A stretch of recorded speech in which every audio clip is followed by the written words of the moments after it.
CSK அவங்களோட third Overseas player இப்போ big பண்ணியிருக்காங்க நூர் அகமது. ஸோ நூர் அகமது ஆப்கானிஸ்தானை சேர்ந்தவர். அண்ட் இவர் பார்த்தோன்னா ரீசெண்ட் டைமில் ஆப்கானிஸ்தானுக்காக ஒரு மேட்ச் வின்னிங் பிளேயராகவே இருக்காரு. அண்ட் லீக் கிரிக்கெட்லையுமே பார்த்தோம்னா ஒரு மாதிரி சூப்பர் ஸ்டாராக மாறிட்டு இருக்காருங்க. அண்ட் இவர் பார்த்தீங்கன்னா டிஎஸ்கேக்காக விளையாடிட்டு இருக்காரு. நம்ம டெக்ஸஸ் சூப்பர் கிங்ஸ், நம்மளோட இன்னொரு ஃப்ரான்ச்சைஸியான டெக்ஸஸ் சூப்பர் கிங்ஸ்க்காக ப்ளே பண்ணிட்டு இருக்காரு.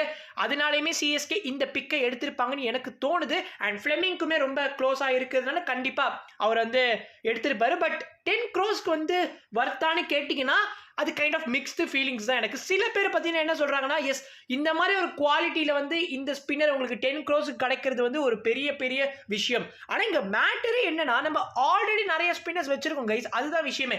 இவருக்கு எப்படி நம்ம ஸ்பாட்டை வந்து கொடுக்க போகிறோம்? 10 crores கொடுத்து வாங்கியிருக்காங்கன்னா கண்டிப்பாக அவருக்கு அந்த பிளேயிங் லெவனில் அந்த இடம் வந்து கண்டிப்பாக இருக்கும். அண்ட் நம்ம கலீல் அகமதையுமே எடுத்திருந்தோம் நூர் அகமதுக்கு முன்னாடி. ஸோ கலீல் அகமது 4.8 crores கொடுத்து எடுத்திருந்தாங்க.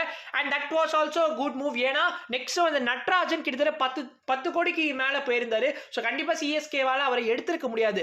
அதனால அதுக்கு முன்னாடி வந்த கலீல் அகமது எடுத்தது குட் மூவ் தான். அவருமே பாத்தீங்கன்னா டீசென்ட்டா இருப்பார் நம்ம சேப்பா கண்டிஷன்ஸ்ல. அண்ட் அவேலியுமே பாத்தீங்கன்னா Khaleel Ahmed will be lethal. So அதனால பொறுத்திருந்து பார்க்கலாங்க என்ன நடக்க போகுது. இன்னும் அப்கமிங் செட்ஸ்ல பாத்தீங்கன்னா இன்னுமே நிறைய ஸ்டார்ஸ் காத்துட்டு இருக்காங்க. சோ பொறுத்திருந்து பார்க்கலாம் சிஎஸ்கே இந்த ஆக்ஷன் டேவை எப்படி முடிக்கிறாங்கன்னு.